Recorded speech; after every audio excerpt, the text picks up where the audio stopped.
Adam. Well, you notice Adam's response is given to us in verse 10. I haven't read it yet. But Adam responded, I'm naked. Now, I don't know about y'all, and I am from Satspahaw, be the first to admit that to you, but naked doesn't sound like a location. It sounds more like a situation.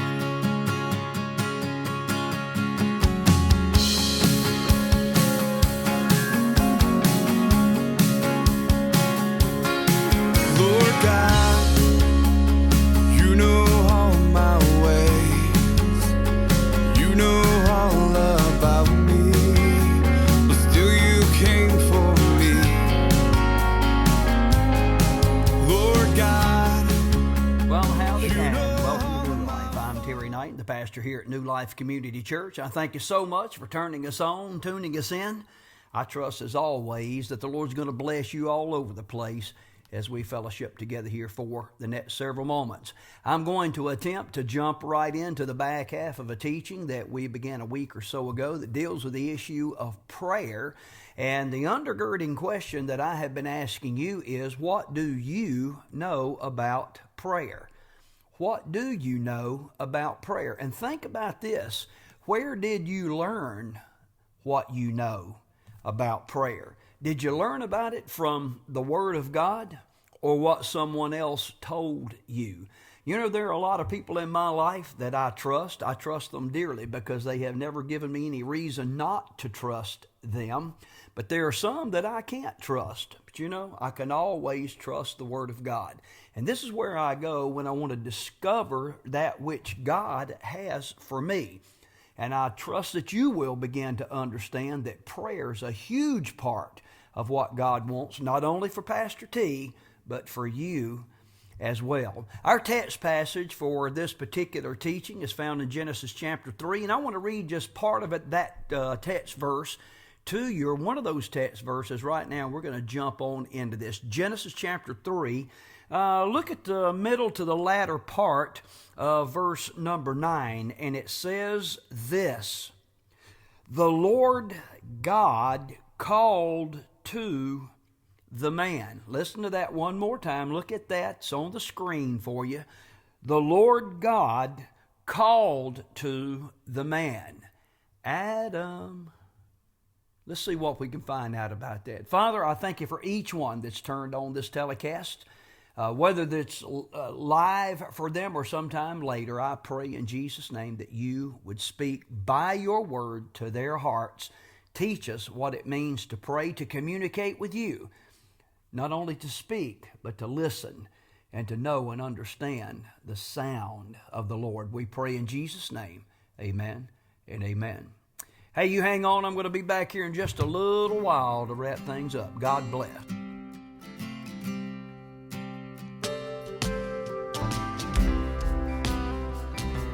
I told you, it's fun. It's a blast. You can do things with grandkids you couldn't do as a kid. Did you know that?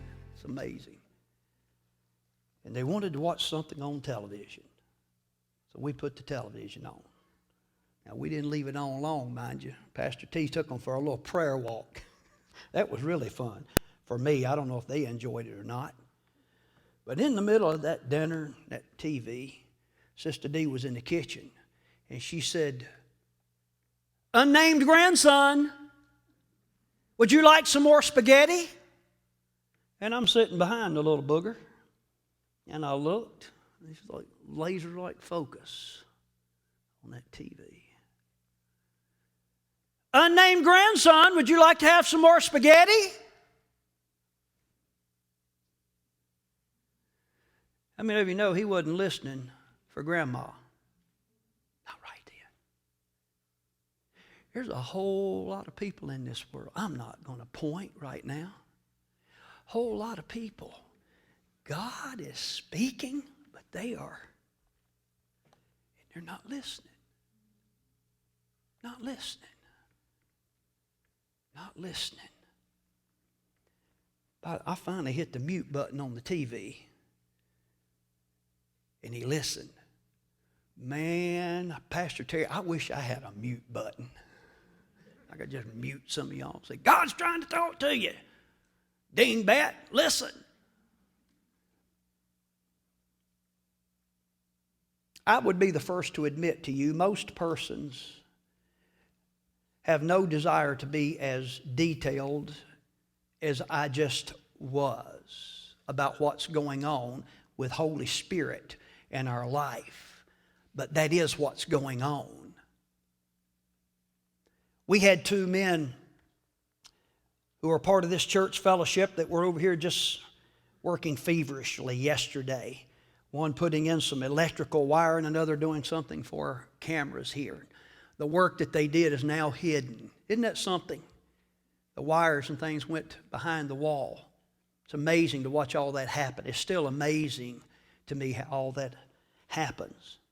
But most of you, including myself to a certain degree, I could care less about all that wire and where it goes. And it has to go to the panel and the breakers and all those little things that go through the line. All I want to know is that there's something on the wall. Help me understand what it is. Switch. A switch. Just flip it on. I've got lights.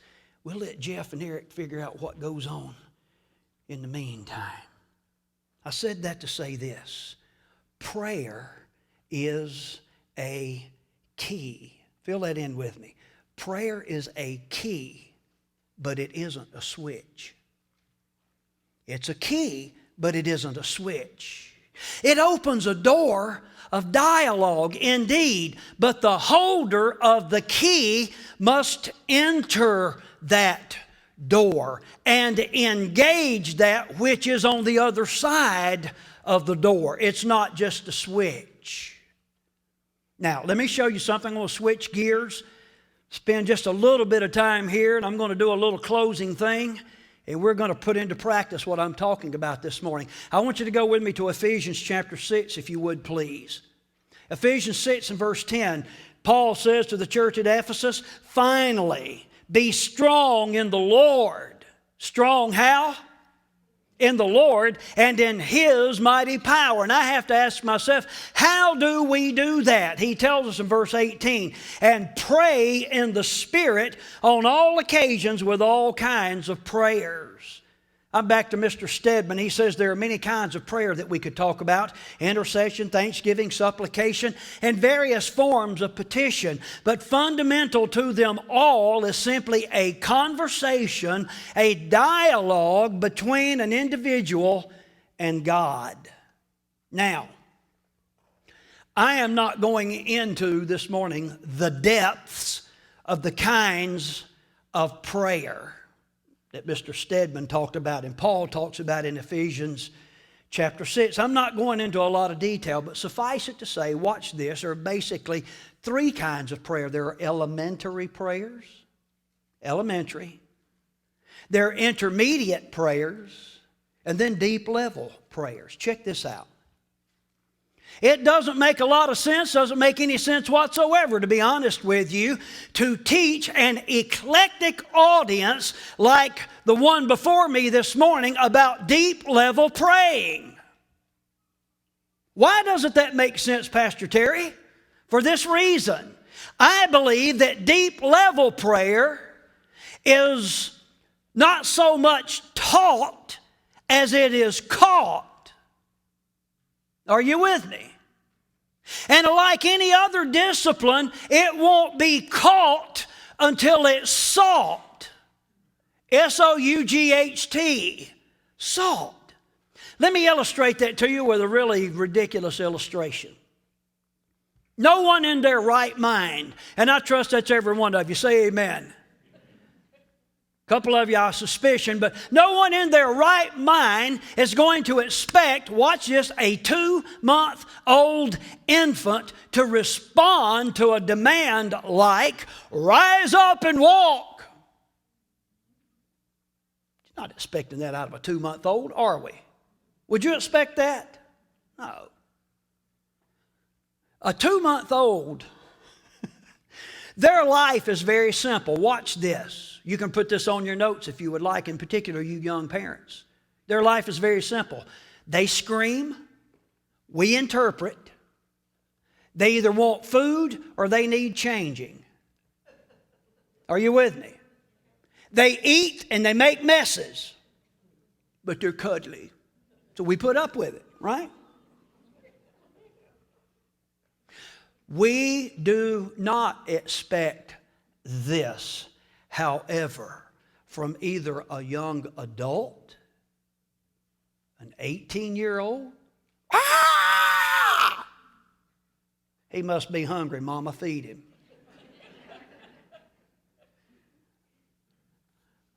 Or sitting around the average CNC group. What's that smell? That's Johnny Bob. We don't expect that, do we? And if it ever happens, don't come get Pastor Terry. I'm just saying. We don't expect that from a young adult or an aging person. What do we expect? We come to expect a level of maturity that outgrows the screaming and the messes. Am I right? Watch. The same could be said, and isn't said enough, about prayer. How many of you know new believers know how to scream? You see, they just screamed out to God to forgive them of their sins, and He did. They know how to do that. They know how to scream when they want something. But it needs to go beyond that. Secondly, likewise, new believers, they make a lot of messes that need attending to. I can tell you, the reason a lot of churches aren't growing is because the churches don't want to grow, because they know if they do grow, new people will come in and new people make messes. Just trying to help you here. Church growth is messy. They make messes. It's just very simple. Those who have historically smoked and chewed and went with girls who do can make some horrendous messes on the way to a lifestyle of holiness. But in short time, look at your neighbor and say, short time. Such ones begin to discern that the church family isn't all about them. And I know we're very unfair about that sometimes. New people come in, we make over them, pray over them, encourage them. They're born again. They keep screaming and making messes, and we expect them to grow up. We expect them to mature. That is tough. But then they begin to discern that the church family isn't all about them, and it is time for them to be held to some accountability with regards to their messes. Are you picking up what I'm putting down? Listen. With that natural growth, here's my point, comes a development of their prayer life. It should. Can you be encouraged this morning? Unlike Adam and Eve, as you hear God's voice, that little quiet whisper, in the cool of the day, don't run and hide behind a tree. Don't run from God. But run into the arms of the one that already is aware of your mess and still yet has the fix for your mess. Here's the wrap up. Let me give you these notes real quick like. Most people that I have dealt with over the years, when it comes to prayer, they are of the opinion that once I learn how to pray, then I will start attending some prayer sessions. Are you with me? But rather, fill in number 6 with me. Beloved, it is from within prayer sessions that you do learn to pray. I know you don't want to hear this, but you need to hear this. It is the gospel truth if it's ever been preached. Beloved, this comes about in similar fashion as one learns to swim. And everybody in this room knows that you can read books about swimming, you can watch videos about swimming, you can hear stories about swimming, but before you can call yourself a swimmer, you have got to get into the water. I want you to note God's methodology. I could draw this out a long time, I won't. But I want you to understand that genuine prayer typically involves divine, deep-level questions. For example, Genesis chapter 3, verse 9. Look at that again. God said, "Where are you, Adam?" Let me ask you, church, did God know where Adam was? Why did he ask him? Where are you, Adam? What a great question. By the way, it is a question that God frequently draws out in times of true prayer. You will hear that little quiet whisper saying, "Where are you? Where are you? Where are you in your faith walk?" What a great question to ask of ourselves. Will you fill that in with me? Where am I in my faith walk? Doesn't it just make sense that if you know where you have to know where you are in order to get where you think you're going? Makes sense, doesn't it? Where are you, Adam? Well, you notice Adam's response is given to us in verse 10. I haven't read it yet. But Adam responded, "I'm naked." Now, I don't know about y'all, and I am from Satspahaw, be the first to admit that to you, but naked doesn't sound like a location. It sounds more like a situation. Where are you? I'm naked. Adam's disobedience was revealing. You see what I did there? A conversation with the Father revealed it.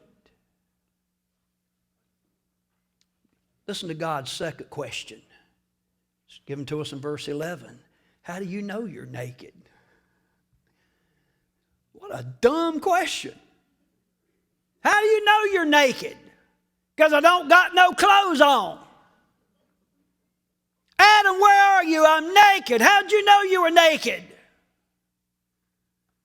Can't you just hear God saying something back to Adam like, why is naked a problem? It wasn't a problem yesterday. Y'all frolicking around all up in here. Check it out. Naked wasn't the issue. Naked wasn't the issue. The issue was everybody say obedience. Disobedience. Such disobedience came to the forefront out of a conversation with God. Now, I told you that to have you fill in number 8 with me, and we're going to be close to finish this morning. Beloved, sin can spoil your prayer life. Adam and Eve attempted to illustrate that for us. They disobeyed. They were in Nakedville, so they ran and hid. They didn't want to engage that conversation with God. Check this out. Oh, I tell you, if this don't light your fire, your wood's wet. God went after them. God went after them. Isn't that the coolest thing ever? Where are you? He knew where they were all the time. Sin can spoil your prayer life, but it doesn't have to. It doesn't have to. Realize that we're all naked before God spiritually. Oh, He knows you inside out, upside down, and all around. So what do? When you hear the sound of the Lord, that still little whisper, that little thing inside of you that says, "Psst, you messed up, and I know it. Now come to Daddy." You ever heard that? Pastor, I've been listening for something louder than that. You're probably not going to hear anything any louder than that. You messed up. Come to Daddy. What do we do at that point? We stand up. We fess up. and we let God cover up the mess. Will He do that? Listen to the psalmist. Beloved, there was hardly anybody that messed up more than David. Now, let me see your eyeballs. Please don't use that as an excuse for you to mess up. Well, you know, David done something stupid with Bathsheba, so it's all right if I do something stupid. Can I encourage you to go read about the consequences of that stupidity before you take that line of reasoning? But rather understand it from this perspective. David was a human being. He was a people. And help me, church, people do people things. But here's what God said in Psalm 32. Blessed is he whose transgressions are forgiven, whose sins are covered. Blessed is the man whose sin the Lord does not count against him, and in whose spirit is no deceit, no cover-up. Verse 5. Then I acknowledged my sin, says the psalmist, acknowledged my sin to you, and did not cover up my iniquity. I said, I will confess my transgressions to the Lord. I will admit it. I'll stand up and admit it when I hear that voice. And you forgave the guilt of my sin. The guilt of my sin. Oh my goodness. Verse 8, I will instruct you and teach you in the way you should go. I will counsel you and watch over you. What a time in the Lord at New Life Community Church this morning. Can I get an amen right there? Oh, God's Spirit is moving powerfully. And I was impressed days ago to conclude this message this morning the way I'm going to do it right now. And I'm going to ask you to remain in an attitude of prayer and an attitude of reverence and an attitude of listening with your spirit. Part of my dilemma as a pastor is I'm preaching this morning to some people who know deep level praying. Oh, you know it. You could teach a class on it. And there's others of you that are just getting the element, just getting the fundamentals down. Some of you are even wrestling with that. That's okay. Some have got that, and you moved on to those intermediary levels of praying. Regardless, God has a plan for you, and He will convey that to you by His Spirit through prayer. But you've got to be looking for it. Can you be encouraged? Don't just look for the switch. I'm going to flip this on, check a box, and get out of here. Look for the key that opens the door and walk through it and engage it. Our closing is going to be real simple. Pastor Terry, I want to be a better prayer because I know that's the way God Almighty has chosen to communicate with me. I want to be a better prayer. And I'm going to prove it to this whole church this morning because I'm going to get up out of my seat right now and come down there where you are, Pastor Terry, and we're just going to pray together. A closing prayer is a testimony of my witness. I want to be a better prayer. I want to learn how to do this better. And I'm waiting right now for the 1 or the 2 or the 6 or whoever it is that God is speaking to right now. Something's telling some of you, get up, go down there. You just heard from the Lord.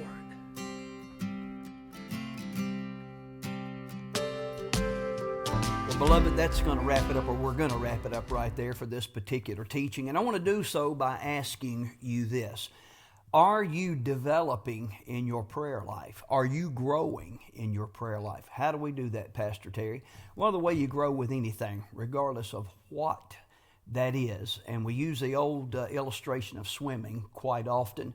In order to learn to swim, at some point in time, you can take all the book work that there is, but at some point in time, you have to get into the pool and flail around in there a little bit. And it's kind of uncomfortable to start with. You don't know much about it, but you grow accustomed to it. You learn how to do it. You start treading water, and before you know it, you're swimming like a dolphin. You're just an old pro at it. The same could be said for every area of life. Never is that more true than in the area of prayer. So, to follow that, can I ask you this? Are you praying? Do you pray? Do you practice your craft? Are you learning to speak to the Lord on a routine basis, meaning quite frequently? And are you learning to hear that voice of the Lord? Do you know it and understand it? God speaks through His Word indeed. He also speaks by His Spirit to our hearts in an individual way, in a personal way. And I want to encourage you to discover that way and to become more proficient at it. It will change your life, and not only your life, watch this, those who are within your sphere of influence, those people that you hang out with, they'll begin to notice the difference, and it will make a difference in their life. Oh, yes, it will. Let me pray for you right now. Father, I thank you so much for each one that's turned on this telecast, and I pray in the power of the Spirit that you would go into their hearts and minister to them. May they be challenged and convicted about this very important area of their Christian walk. Lord, teach them how to speak, teach them how to pause and listen and to learn and to obey that which you speak into their spirit. And we'll thank you, we'll praise you for what you do in Jesus' name. Amen and amen. Well, beloved, I want to remind you before we get out of here that New Life Community Church does have a regular schedule of activities. Sunday morning at 10 o'clock. The teachings that you hear right here on New Life Telecast, they're taped live. That's what we do. There's some great worship, some fellowship, prayer times. There's a lot going on here Sunday morning. Also, midweek activities. Wednesday, we call it Family Ministries Night. It begins at 7 o'clock. Primarily, there's something for the children, the youth, and our adults are involved in small group sessions on Wednesday night. We'd love to have you for any and all of those. If you do not have a place where you regularly, normally fellowship together with God's people, come on, check us out. We're located at 415 Micah Road here on the outskirts of beautiful Ridgeway, Virginia. Well, my time is completely gone. I have to get out of here. I am Terry Knight, the pastor of New Life Community Church, wishing you a great week. And remember, my friends, Jesus is coming back. Is He coming back for you?